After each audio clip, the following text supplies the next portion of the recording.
It became romantic when Jerry was at our house, and he would ask me if I wanted to go somewhere, like to the Dairy Queen and get a, ice cream or something. Jerry, what about this reception in London?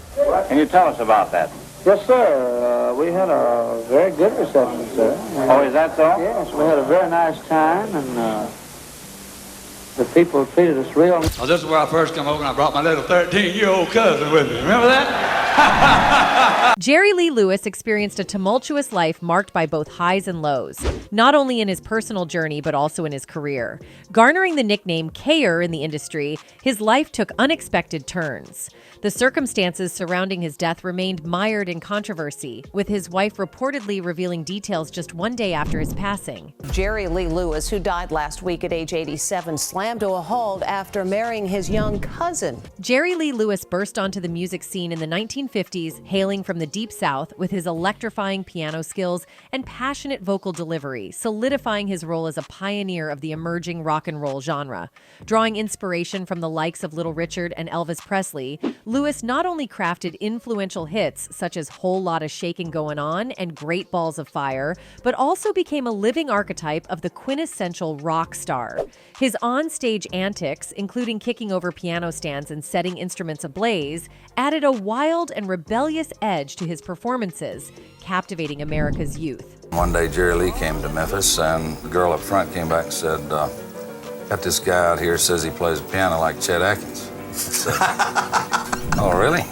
But beyond the spotlight, Lewis's personal life was marked by scandal, tragedy, violence, and addiction, presenting a complex and troubled history. Despite his status as an 80-something legend and a respected figure in American music, Jerry Lee Lewis found himself entangled in various demons that overshadowed his achievements. Too much loving drives a man insane. Yeah, and then what? You broke my will, but what a thrill. The legendary musician's marital history, comprising 7 unions, reflects a tumultuous journey through love and relationships. Lewis, often dubbed the K-er, married for the first time at the tender age of 14 to Dorothy Barton, who was 17 at the time. This early marriage crumbled as Lewis immersed himself in his music career. His second marriage to Jane Mitcham was compelled by unexpected parenthood, though Lewis disputes its legal validity. So he was like, look at this, look at me, I've arrived. Among his multiple marriages, the longest lasting was with Carrie McCarver, spanning 2 decades before ending in 2004. In 2012, at the age of 76, Lewis entered his 7th and, as of the latest information, final marriage to Judith Brown. Intriguingly, Judith had previously been married to Rusty Brown, who happened to be Lewis's cousin, adding a layer of complexity to the musician's personal life. However, the most controversial chapter in Jerry Lee Lewis's marital history involved his third wife, Myra Gail Brown. Lewis, then 22, married his 13-year-old cousin while still technically married to his second wife. Despite the immediate backlash and damage to his reputation, Lewis and Myra remained married for 13 years. Their relationship faced challenges, with Lewis constantly on the road for his music career, leaving Myra to manage familial responsibilities. Settle that.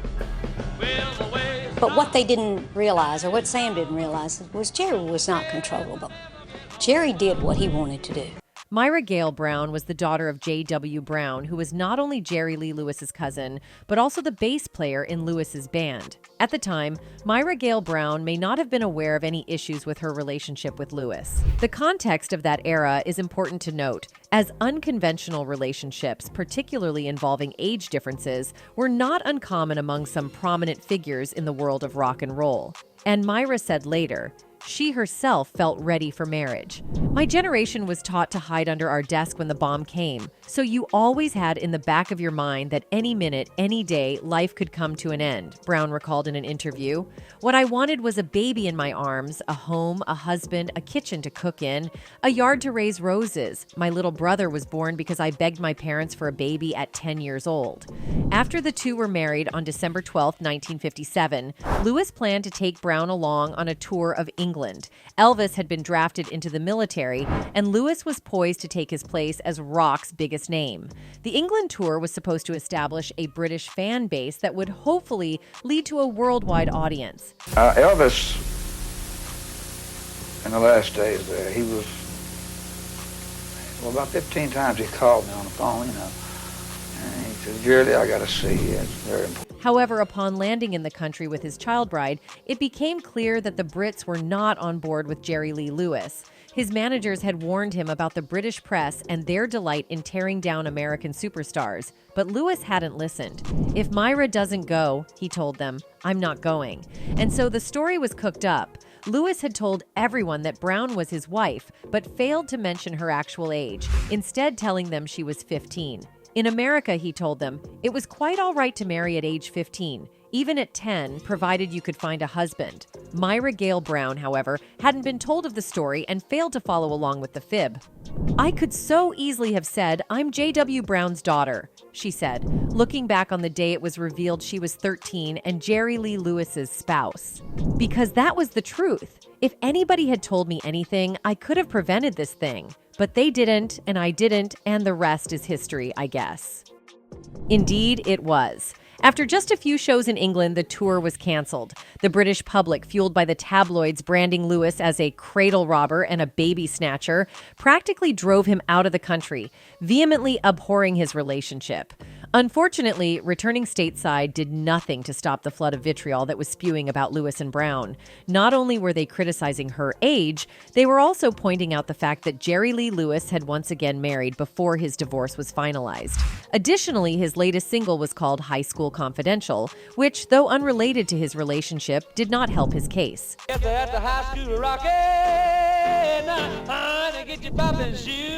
Before he knew it, his ticket prices had dropped astronomically, from $10,000 a night to a mere $250. Despite remarrying Brown, this time in a legal ceremony during which he was not already married, and moving in with her parents afterward, the public remained firmly anti-Lewis. Though his rock career was forever marred by his marriage to Myra Gail Brown, Jerry Lee Lewis eventually found success in country music. Well, in my music, the way I sing it and play the piano and do it, if it's a part of a communist plot,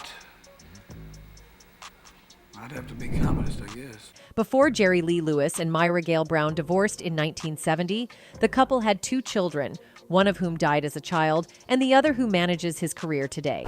Though they were no longer together, they remained amicable throughout the rest of Lewis's marriages and still keep up with each other. Myra Lewis Williams has no hard feelings over the relationship and still blames the press for turning it into something wicked. In the end, she says, Jerry Lee Lewis's downfall was a bigger issue than her age. Despite Elvis's success, Brown felt that the world just wasn't ready for rock and roll. They were looking for a place to stick the knife into rock and roll, she said, and Jerry gave it to them. Well, I did. I opened my mouth. That's exactly what it was. Jerry Lee Lewis, known for his contributions to rock and roll, remains an iconic figure in the music industry, but his personal life underscores a turbulent narrative of love, controversy, and personal demons. Rock and roll emerged from African American musical traditions in the South, but it gained widespread popularity in the United States, particularly through 2 media-friendly white performers in the segregated 1950s, Elvis Presley and Jerry Lee Lewis. Presley, renowned for his drawl and provocative hip movements, swiftly rose to become the preeminent musical act globally. Concurrently, Lewis, with his electrifying piano-based tunes like Great Balls of Fire and dynamic stage presence, rivaled Presley in popularity. You shake my nerves and you rattle my brain. Too much love drives a man insane. Despite their initial parallel success, their trajectories diverged significantly. Presley ascended to the title of the King of Rock and Roll, while Lewis faced a precipitous decline, largely attributed to the fallout from a scandalous incident: his marriage to his 13-year-old cousin. This controversial revelation proved catastrophic for Lewis' career, causing an instantaneous and severe backlash. Following the disclosure of his marriage to European reporters, Lewis saw the abrupt cancellation of his tour. The repercussions extended further, with disc jockeys across the U.S. ceasing to play his records, and TV variety shows refusing to book him. At a mere 22 years old, Jerry Lee Lewis found himself at the abrupt end of his superstar era. The scandal surrounding his marriage to his underage cousin had irrevocably altered the course of his career. Then it was explosive. He went from making, A bright spot of Jerry Lee Lewis's troubled and ultimately truncated marriage to his teenage cousin Myra Gail Brown is the fact that they had a couple of kids together. Along with a daughter named Phoebe, who would grow up to become her father's manager, Brown gave birth to a boy named Steve Allen Lewis in February 1959. The kid's first and middle name was a salute to TV host Steve Allen, who gave the elder Lewis the opportunity to perform Whole Lotta Shakin' Goin' On national TV after a number of radio stations had banned it for being too risque, according to People. Well, I'm just out of school like I'm real cool. I got the jump, I got the jump, I got the... A Rolling Stone feature would later claim that Steve was Lewis's favorite son, a fact that makes the boy's tragic death even more heartbreaking. In 1962, Steve Allen Lewis drowned after falling into the Lewis family swimming pool. He was only 3 years old. With his second spouse, Jane Mitcham, Jerry Lee Lewis welcomed the first 2 of his 6 children. His eldest, Jerry Lee Lewis Jr., was born in 1953. Displaying a notable musical talent inherited from his father, Lewis Jr. joined the elder Lewis's band as an apprentice drummer during his young adult years. However, he faced a myriad of personal challenges, leading him to seek treatment in mental hospitals and drug rehabilitation centers 5 times. Jerry Lee still made an incredibly giant impact, not only on rock and roll, but on the entirety of popular music. Residing with his father in Nesbitt, Mississippi, tragedy struck in 1973 when Lewis Jr. lost control of his Jeep on a rough county road, resulting in a fatal accident. The young musician, just 19 years old and only 11 days away from his 20th birthday, tragically snapped his neck in the crash. This profound personal loss, coupled with the previous deaths of Lewis's mother and another son, plunged the elder Jerry Lee Lewis into a downward spiral.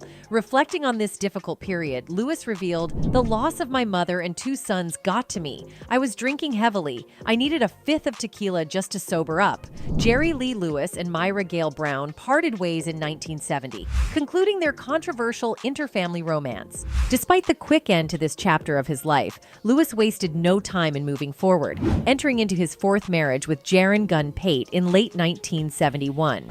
The Village Voice reported that Pate was already pregnant at the time of their union, setting the stage for a tumultuous relationship that never found stability. Their union was marked by numerous separations, legal battles, and reconciliations. He said, "You've got nice He said, "You've got lovely legs." He said, that's what I like to see." In a 1979 divorce filing, Pate accused Lewis of a range of issues, including cruel and inhuman treatment, adultery, habitual drunkenness, and habitual use of D. Despite apparent finality in their split, the couple continued to navigate the complexities of their relationship. During one conversation about financial arrangements, Lewis allegedly remarked that money shouldn't matter much to Pate because she was not going to be around very long anyway. Curiously, with no charges filed, tragedy struck in 1982 when Gunn drowned in a swimming pool at a friend's Tennessee home. At the time of her death, she was only 38, and her divorce from Lewis was on the brink of being finalized. The tragic events in Jerry Lee Lewis's life continued with the untimely death of his granddaughter. Born to Lewis and Jaren Gunn, Lori Lancaster entered the world 6 months into her parents' marriage. In a distressing turn of events in 2011, Lori found herself facing legal troubles. She was arrested and charged with criminally negligent homicide after her 5-month-old child was discovered dead, allegedly smothered under Lancaster while she was under the influence of muscle relaxants. Well, deputies are investigating after a man was shot to death in Lancaster. Adding a layer of complexity to this heartbreaking situation, Jerry Lee Lewis denies paternity of Lori Lancaster, casting a shadow of uncertainty over their familial relationship despite the shared tragedy. Shortly after the passing of his 4th wife, Jerry Lee Lewis entered his 5th marriage with Sean Stevens, a former cocktail waitress who was half his age. Tragically, Stevens, at the age of 26, died less than 80 days into their union. The circumstances surrounding her death were disturbing, as reported by the Village Voice. Stevens was found lifeless on the morning of August 24, 1983, covered in bruises, with both her and her room drenched in blood. Additionally, there were indications of a struggle, including dried blood under her nails and claw marks on the back of Lewis's hand, as observed by a paramedic. Tonight, Jerry Lee Lewis, a legendary entertainer. His fans call him. His 5th wife died from an overdose of drugs. Despite these alarming details, the autopsy attributed Stevens' death to a methadone overdose. On the evening of her death, Lewis reportedly informed Stevens' sister over the phone, stating, "Your sister's dead, and she was a bad girl. Adding to the eerie circumstances, Lewis had a disturbing conversation with the same sister a few weeks before Stephen's demise, where he asked, "You scared of me? You should be. Why do you think they call me the K?" Jerry Lee Lewis, while enjoying immense success on stage and radio during the early days of rock and roll, faced a myriad of challenges off stage, including issues with relationships, finances, and substance A. Rolling Stone reported that during a search of his home related to tax evasion in the 70s, authorities discovered a significant amount of C and M. Lewis managed to reduce the drug charges to only marijuana possession, paying a $2,000 fine without appearing before a judge. If you're real to yourself, you recognize there's not a lot of time left. His reliance on pills and whiskey ratcheted up. Once Jerry could eat them by the handful and they didn't faze him, maybe give him a little nudge in the late nights, or a soothing pat on his fevered head when he needed to go to bed. He could still drink his 3 fingers and 6 fingers and drink until he couldn't measure them, even if he had to take off his socks and shoes. And though he maintains now that he never drank that much, the stories of his tolerance are legendary. But as he entered his 3rd decade, the late nights and pills and liquor finally began to show, not in his still lean body, but in his face. He had a grown man's face now with a line or two, but more than that, he just looked like he had lived through some heartache. The world had finally marked him. "I could still take care of my women," he says, which was the real barometer of a man. But sometimes he took it so far, ate so many pills and drank so much, that it made him crazier than he was already prone to be. And when the dark moods that were part of his blood descended, the chemicals fed the rages and made the darkness even blacker, if such a thing were possible. He would rail at the world, stomp, rage, and scream. And it seemed there was always a reporter there, unbelieving of such good fortune, to chronicle the madness of Jerry Lee Lewis. "That was blues and yellows time. I tell you, greatest pills ever made," he says. "People said it made me crazy, but I was crazy before the blues and yellows. That would keep me going. Desbutal. Man, you couldn't beat the Desbutal. Went hundreds of miles a day on them. Biphetamines, black beauties, placidals, up and down. I took them all." It seemed like everyone in the business was popping. Back in those days, people were desperate to get a pill. Man, amphetamines, we thought, was the real answer. They thought psychologically that it's really helping you, you know? But it's not. It's a miracle that any artist that is still around got through that. It's only by the grace of God. That's about it, you know? However, his struggles persisted. Between 1976 and 1978, Lewis faced multiple arrests related to D&A, as reported by People. In 1981, he experienced a life-threatening health scare, nearly succumbing to a 2-inch ulcer caused by excessive consumption of A, amphetamines, and barbiturates, according to Rolling Stone. Following the death of his wife, Shawn Stevens, in 1983, Lewis remained focused on sustaining his D habit. The Village Voice reported that he contacted a local bar to acquire hypodermic needles, citing police investigations into Stevens' death earlier that day. He said that he would her before she left him.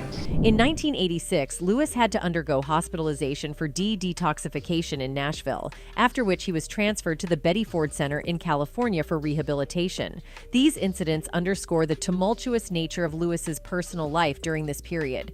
Jerry Lee Lewis, a pioneering figure in rock and roll, found himself caught up in the common rock star tradition of tax troubles.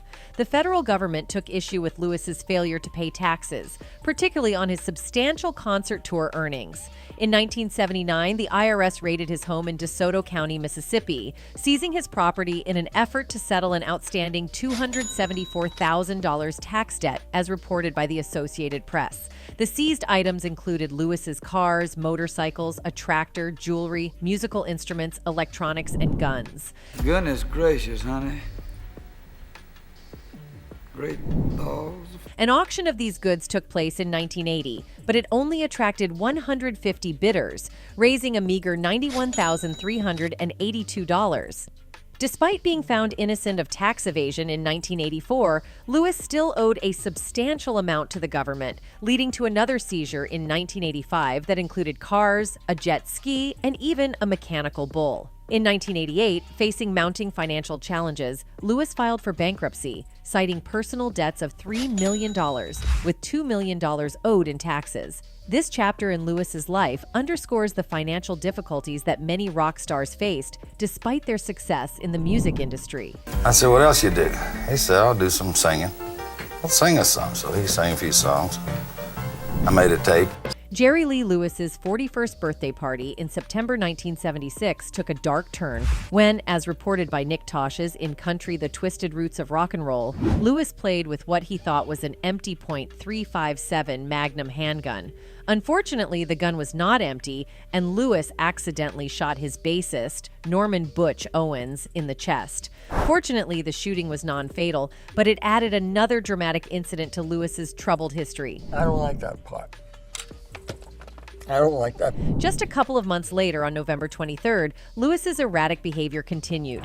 In the middle of the night, he drove to Graceland, Elvis Presley's home, in an angry and screaming state, waving a gun. Graceland gate guard Harold Lloyd, as reported by Elvis Australia, described Lewis as out of his mind.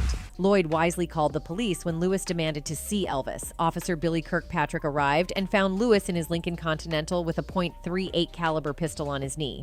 Lewis, intoxicated and belligerent, refused to step out of the car, insisting that he only wanted to talk to Presley. Kirkpatrick had to pull Lewis out and disarm him, finding the firearm loaded and fully cocked. Lewis, slurring his speech and smelling of alcohol, was subsequently arrested. Later, he told the president of his fan club that he went to Graceland because Elvis called him and asked him to come out of the house to talk to him. Lewis also claimed he didn't have a permit for the gun because it was a recent gift from a policeman. This incident added another layer to Lewis's tumultuous personal history, reflecting the challenges he faced both privately and publicly. In the early 2000s, Phoebe Lewis Lofton took on the role of business manager and in-home caretaker for her father, Jerry Lee Lewis, who was residing in Nesbitt, Mississippi. Despite lacking prior experience in these fields, Lewis Lofton entered into an agreement with her father, receiving half of his musical income and being granted power of attorney. However, according to a lawsuit filed by Jerry Lee Lewis, Lewis Lofton allegedly deposited all of her father's earnings into bank accounts with exclusive access for her herself. I'm not going to hold them. I'm not going to love on them. And then I can't. The situation escalated when Jerry Lee Lewis married his seventh wife, Judith, in 2012. Subsequently, he terminated Lewis Lofton as his manager, revoked her power of attorney, and legal disputes unfolded. The charges included accusations of theft, and Lewis Lofton's husband, Zeke, faced defamation charges for statements made on Facebook against the musician, known as the K-Ear.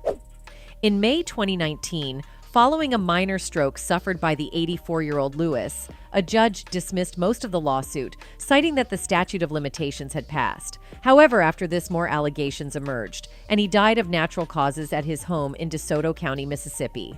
Judith, his seventh wife, was by his side when he passed away at his home in DeSoto County, Mississippi, south of Memphis, a statement said.